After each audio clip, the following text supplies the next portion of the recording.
Father Joe, you make that really hard. Uh, so, Father Joe, he probably won't like me telling, but I'm old enough to remember my dad and uncle sang in the choir at St. Joe's Church with Father Joe's first Mass a couple of years ago. So that was really cool. A really, really special, really special thing. So being up here, I have to blame Father Joe. So it was roughly, almost 4 years ago, about this time, we were going through the discernment of making this happen. Suzanne and I went in and saw Father Joe, and I don't know if you remember the conversation, kind of told him what was happening with the Holy Spirit and all these things. And I said, Father Joe, do you think we're nuts?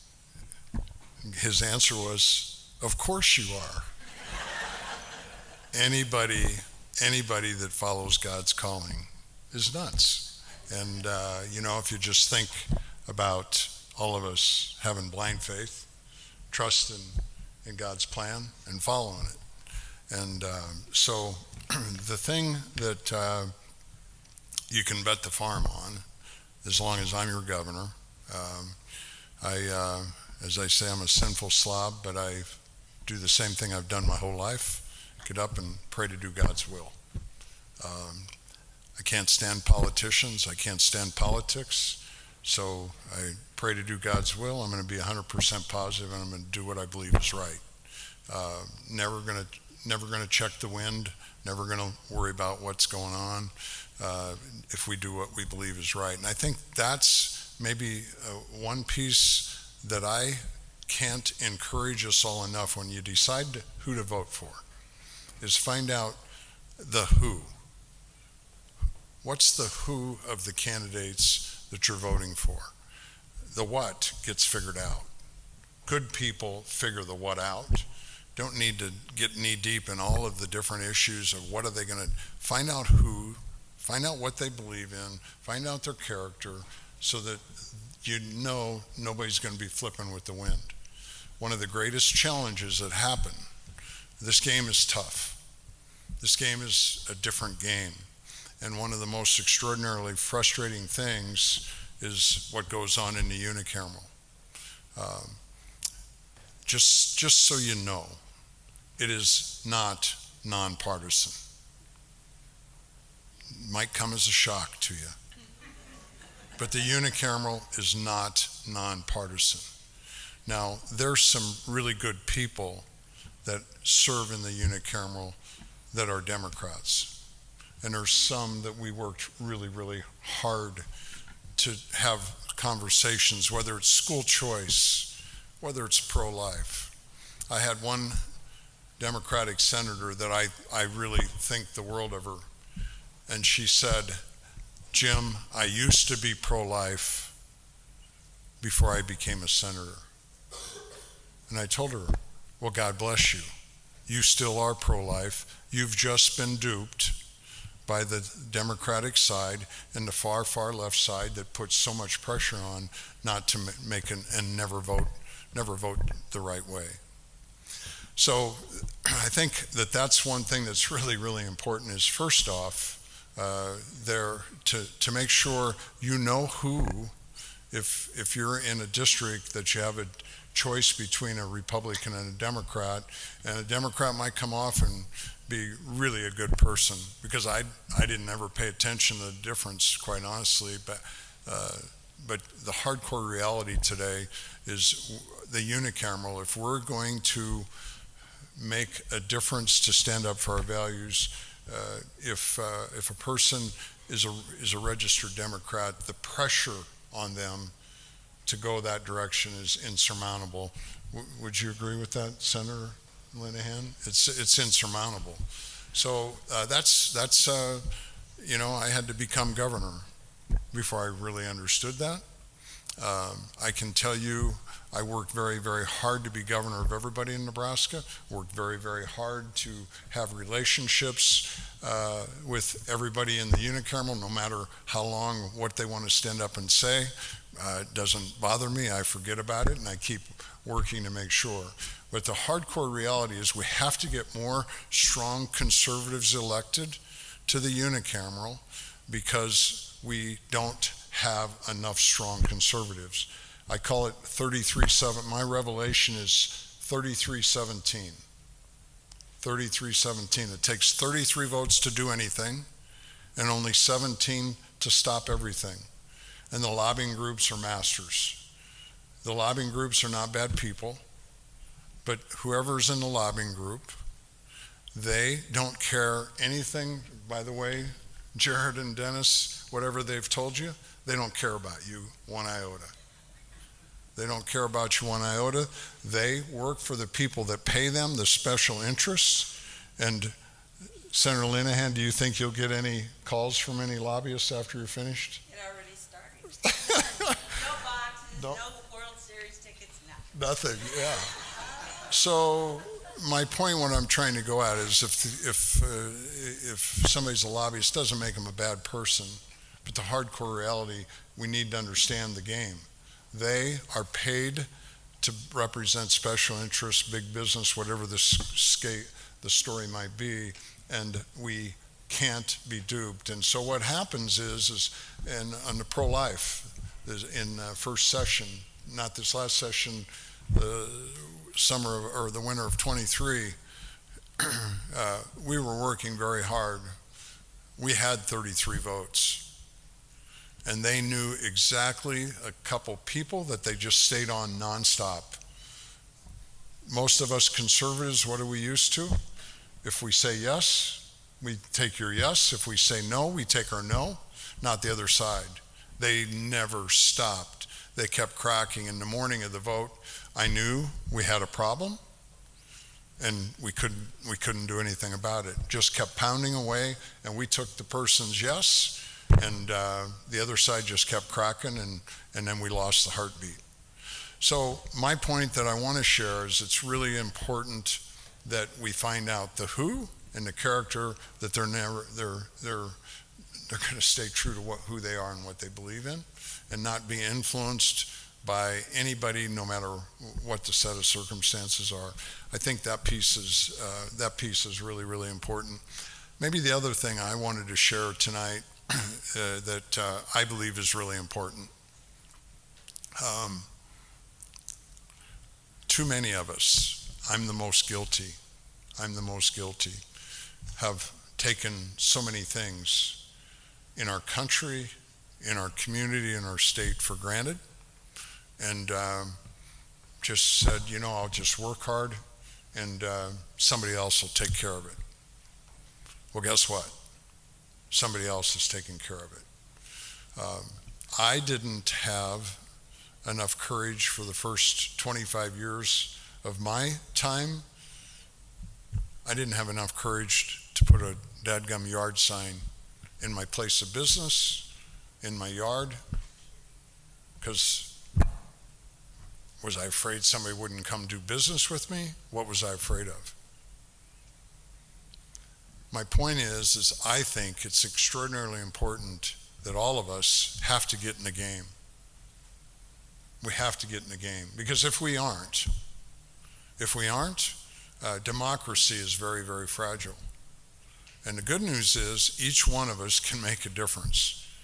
But if we say we'll let somebody else do it, well, guess what? They are. There's a association called the Republican Governors Association, and after we won, I was invited to it. It's been a good association. I can meet other governors. We can get access to all the different policy that goes on at different states, so it's been helpful. At the first meeting, the person running it said, and this was an extraordinary wake-up call for me. Hope it might be for you. Said, we use every dime very, very conservatively because that's what we have to do. Well, when somebody says the unspoken, I pay attention. Of course we take good care of our money. But he said the reason why is because we'll never, when somebody says never, I pay attention, they said we'll never have as much money as the Democrats. Now, I don't know about you, but that got me uptight because it takes us investing our time, it takes us investing our communication, getting uncomfortable communicating, and then it takes resources. And when they say, the Democrats will always have more money, do they care more than we do? Are they smarter than us? Do they make more money than us? What's our problem? So I don't know about you, but I was ticked off for about 6 weeks because when you put it out there, it's not the easiest thing on the face of the earth. I sat there and said, what the heck did I do this for? If this is what we believe, hell, democracy's over. So if there's anything you remember tonight, hopefully all of us can have a greater impact in the democratic process and in standing up for what we believe in. Standing up for what we believe in. My favorite saying is, we all, man, I'm still uncomfortable. But if I can do it, you can. We all have to get comfortable being uncomfortable, talking about what we believe in. We have to get comfortable being uncomfortable, talking about God the Father, the Son, and the Holy Spirit. We have to get comfortable being uncomfortable, talking about how important our kids are, and we can never give up on a kid. We have to get comfortable being uncomfortable, talking about pro-life and about the issue and what we believe in. We have to get comfortable being uncomfortable putting something in our yard sign because the other side never hesitates. But if we keep doing what we've been doing, and here's what happened to me as a kid. God bless my dad. One of the greatest dads I could have ever had on the face of the earth. I could tell stories about my dad till the cows come home. But he said, boys, there's 10 of us in the neighborhood. And old Joe over there sees it way different. We got to get along. It won't matter. Well, God bless Dad. He was right. We need to get along. But he was wrong. It matters. Because all of a sudden Joe had an impact on Tom and then on Dick and then on Harry. And that's how it works in local politics and in local values impacting our communities. So I think those are a couple things that are really, really important for us to think about. There's a couple other things. Number one, as Tom talked about the ballot initiative, I think if there's a couple easy things to remember, 4-3-9 means no, vote no.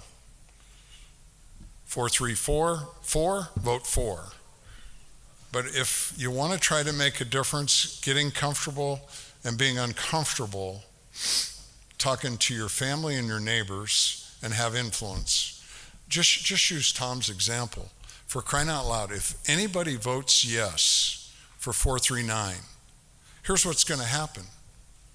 In the hospitals with the NICU that's taking care of our babies, I've met NICU staff that saved a baby at 21 weeks. My grandbabies were 26 weeks. We will have babies on one side of the hospital having all life-saving measures, and we'll be aborting the same age babies on the other side.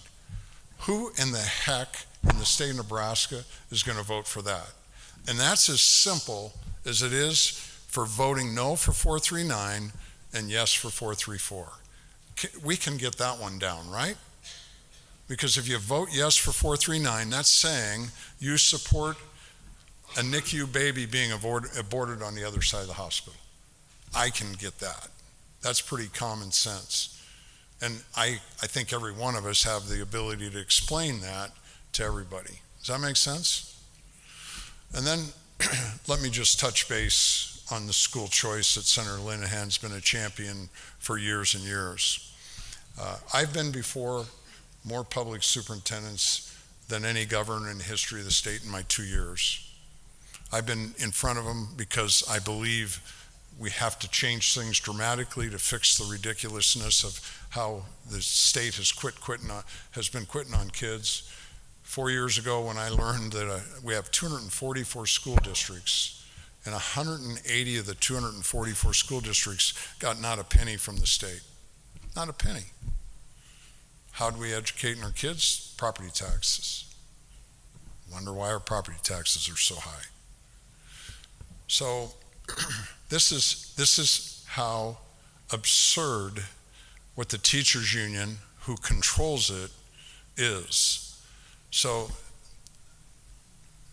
1402. 1402 is a $10 million scholarship program for kids in poverty, kids in foster care, kids of veterans. $10 million. We have $6.5 billion in revenue in our state.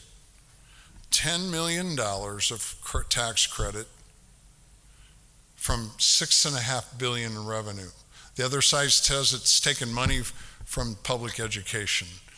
Pure hogwash, pun intended, pure hogwash. We increased funding to K-12 by 35%, as Senator Linehan said, almost $350 million.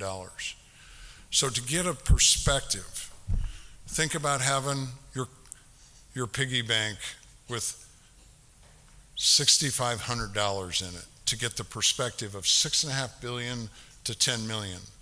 That's like having your piggy bank with $6,500 cash and you take $10 out of it.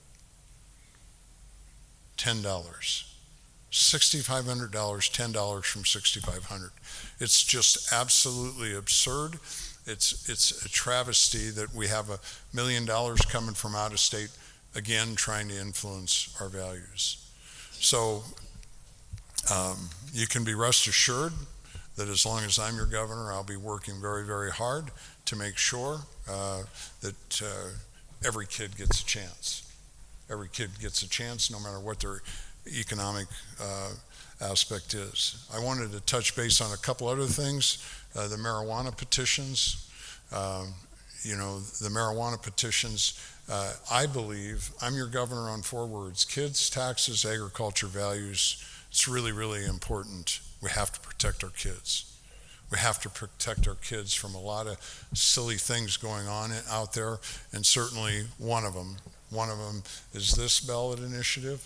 I have great empathy for families that have health care issues and say that the medical marijuana will help them. Well, that process has to go through a federally approved program where doctors prescribe it. We can't be doing a marijuana commission, a state-appointed commission, and legislate it. It's crazy. And if you don't believe it, just go to Colorado. Go into the foothills. Go to Burlington, Colorado, and take a look at what happens in the communities that have done that. So both 438 and 437, the marijuana, those got to be no's without a shadow of a doubt. And let's see here. Yeah, I think Tom covered everything there. And then on maybe the last thing I'll share, ballot initiatives. Ballot initiatives in the state of Nebraska. You know what the left side says about ballot initiatives that have unlimited money? It's important for the people's voice to be heard. It's important for the people's voice to be heard. Does anybody studied our ballot initiatives and know when the last one was failed? So what happens today, if you don't like a bill and you have enough money, you can create a new law and put it in the Constitution, because we passed this thing years ago that said we can pay we can pay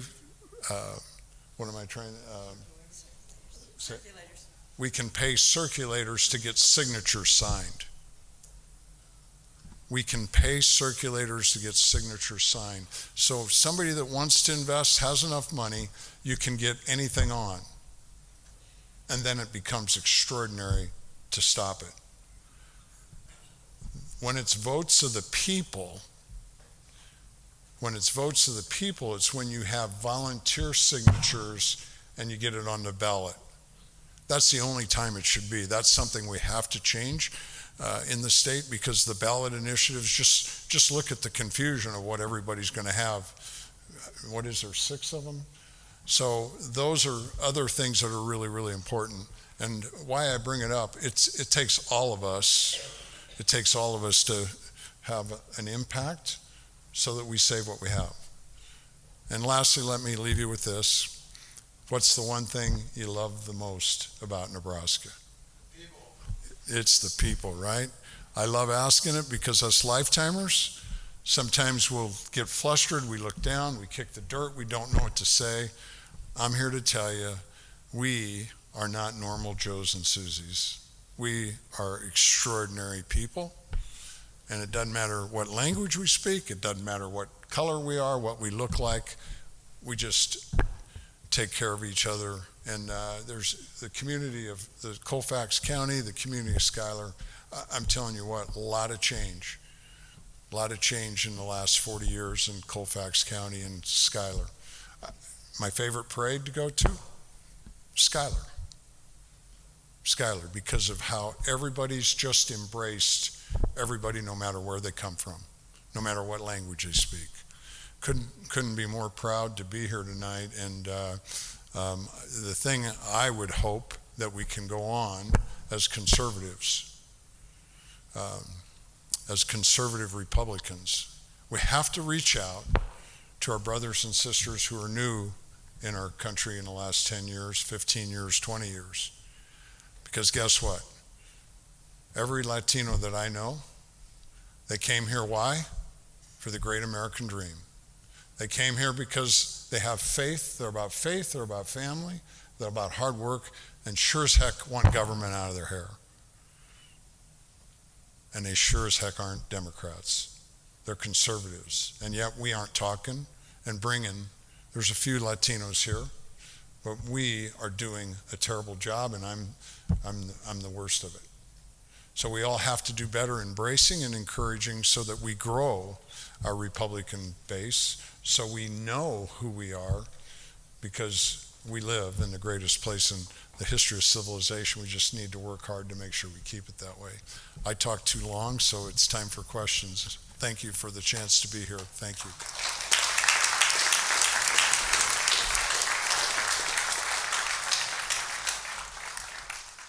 Thank you, Governor. In the month of June, one day, I walked out of Love's truck stop, and there was a lady, elderly lady, probably about my age.